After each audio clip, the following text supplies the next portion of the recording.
Avui estem en un altre país. Ja hem deixat d'estar a Espanya, ara estem a Andorra i anem a fer una petita ruta, que és la ruta del Rec d'en Solà, que va des d'Andorra fins a Santa Coloma. I res, sembla que és una ruta bastant fàcil, bastant maca, amb unes vistes impressionants. I, bueno, no sé, anem a veure amb què ens trobem, a veure si és veritat. Bé, ja estem aquí a l'inici del camí. Anem a començar el camí del Rec del Solà, que va fins a Santa Coloma. Vinga, va, comencem, que sembla xulo.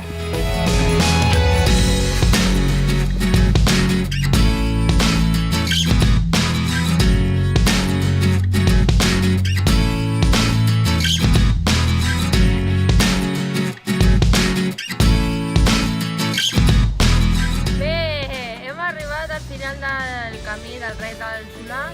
És un camí tot planer, molt maco, amb unes vistes de tot Andorra impressionants, Sant Julià de Lòria, impressionant. La veritat és que un molt bon recorregut, en solet i genial. Vull dir, res, ara anem a fer 4 fotos, com sempre, i començarem la tornada fins a l'inici. Apa, vinga, fins després. Ja hem finalitzat la ruta. Una ruta genial, impressionant. Tota planeta, pel Rec d'en Solà, molt maca, amb unes vistes espectaculars de tot el que és la Vall d'Andorra. I res, bé, vull dir, ara només queda anar a dinar, que són les 2, i ja està, i donem per finalitzada la ruta d'avui. Apa, bye bye, fins al propésimo ruta!